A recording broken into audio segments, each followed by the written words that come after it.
You'd think that a country with almost 1.5 billion people would have produced a lot of NBA players by now, but there's only been one true Indian player to ever get drafted into the NBA. The Dallas Mavericks select Satnam Singh from Chowki, India. That guy is Satnam Singh Bhamara, but he never really stayed long in the NBA before a different kind of sport started calling him for a career change. Unlike China, which has been going all in on basketball and has been taking advantage of its huge population to produce NBA-level basketball talent, India hasn't been as successful. Well, that happens when the most popular sports in your country are cricket and soccer. Of course, India doesn't have the same kind of sports-centric approach that China has. That's why, for as long as anyone can remember, there were no NBA players from India. It may be because Indians just aren't interested in basketball, or maybe they're not built to play this sport. But if you have a country of over 1.4 billion people, you're bound to finally have that one generational basketball talent in terms of size and skills. In 2014, the 7'5" giant named Sim Bhamara became the first player of Indian descent to get drafted into the NBA.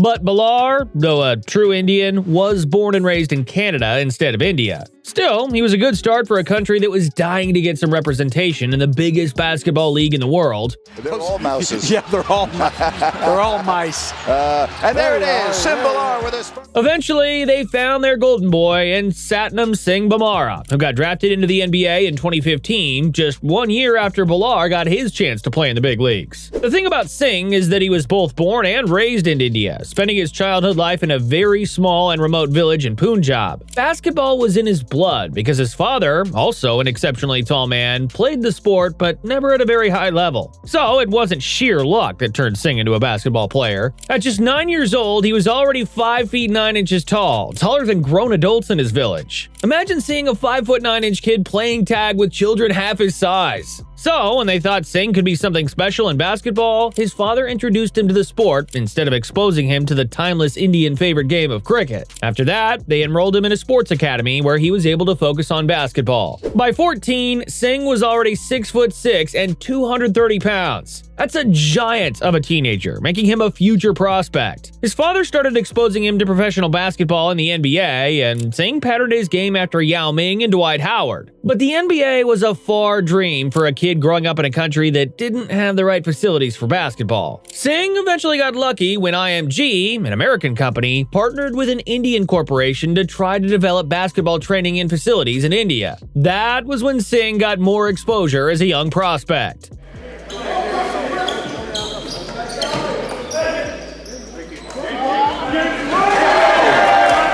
Coaches were calling him India's version of Yao Ming because he had the potential to become special. That's how he got sent to Florida to attend the IMG Academy. And he went to the US without a basic grasp of the English language. At 19 years old, Singh averaged 9.2 points, 8.4 rebounds, and 2.2 blocks in less than 20 minutes per game for IMG. He still needed work on the finer points of the sport, but because of his poor English and lack of American citizenship, he was ineligible to play college basketball under NCAA rules. That's why he decided to skip that step to go to the NBA draft in 2015. At that point, Singh had already grown to his mature height of 7'2", turning heads over to his side because players his size were rare. Then, in the 2015 draft, he got picked 52nd overall by the Dallas Mavericks to become the first player born and raised in India to get drafted into the NBA. This marked a historic milestone for a country that was never known for producing basketball prospects. However, the journey to the NBA was a hard one for Singh. He played in the G League because he wasn't good enough to crack the Mavericks' main roster. In his first professional game, he had 4 points and 3 rebounds in 9 minutes. Those aren't good numbers, especially when he was up against players who weren't even good enough to crack an NBA roster. Throughout his first season in the G League, he was averaging 1.5 points and 1.5 rebounds in 8 minutes per game. So at that point, it looked like the NBA dream was not going to happen, even though he got drafted into the league. So in 2017, he left the NBA to go back to India, where he signed a contract with the UBA Pro Basketball League. Then, in 2018, Singh signed with the St. John's Edge of the National Basketball League of Canada. But none of his professional basketball stints amounted to anything. And the fact of the matter was that, while he was tall and big, he wasn't very good. Singh lacked the speed, coordination, and athleticism to keep up with the competition.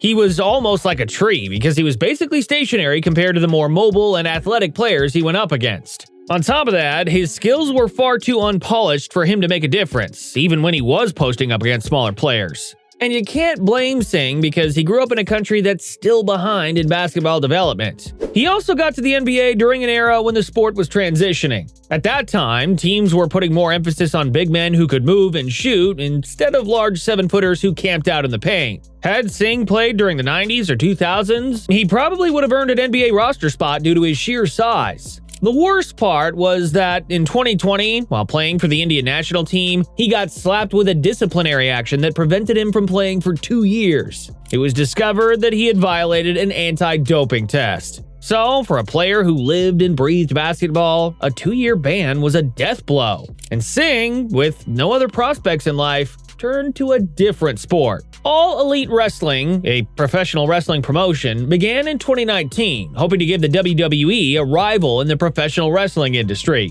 The company, backed by the billions of dollars of the Khan family, were spending a lot of money to bring in big-name superstars into the AEW. They were even pirating WWE superstars who were looking for a change of scenery, hoping to challenge the WWE's monopoly in the industry. That was when Tony Khan, the guy running the scenes in AEW, discovered Satnam Singh in 2021. Because of his basketball background, Singh was more athletic than most men his size, even if he wasn't athletic enough to keep up with NBA players. More importantly, he knew that having an Indian player on their roster meant that there was a huge potential to attract a large Indian market to their business. This was the same strategy that WWE used when they gave Jinder Mahal, now known as Raj Desi, the WWE Championship in 2017 in an effort to tap the Indian market and make more money out of Indian fans. Singh signed with the AEW and officially changed his career. So, from dunking on people's heads on a basketball court, he was now crushing heads inside a wrestling ring. He was now training to become a professional wrestler, a grueling and tough career that's just as demanding as basketball. But being 7'2" and 400 pounds gave him an advantage as he was larger than almost any other athlete in the AEW. He's even taller than Paul Wright, otherwise known as The Big Show. He made his first official debut and television appearance in April 2022 when he attacked Samoa Joe. Singh turned into a monster heel, a term used for large and villainous wrestlers. But he wasn't the first monster heel from India. The WWE used to have a giant named the Great Khali, who was also a world champion at one point. So, Singh was essentially following in the footsteps of arguably the greatest Indian professional wrestler of all time. And he's making a name for himself in the AEW, even if he's not yet at the level of a true champion. At this point in his career, he's wrestled in at least 50 matches since 2022 and has been improving well in the ring. Of course, Satnam Singh is still quite young in wrestling years, and that means he still has a ton of potential to become great. Something he never did when he was pursuing a professional basketball career. Then, in 2014, Singh finally won a championship, but it was not on a basketball court. He allied with Raj Desi, his fellow Indian, to win the AAA Tag Team Championship, marking his first professional wrestling title. So yeah, basketball didn't pan out for Satnam Singh, but he was lucky to be tall and big enough to attract the attention of a company looking for tall and big guys who can actually move without falling over. And it's not a career change to be ashamed of, even if he's not making as much money as he would have in the NBA. After all, we've seen countless NBA players making wrestling appearances because, let's face it, professional wrestling can sometimes be more entertaining than the most intense basketball games.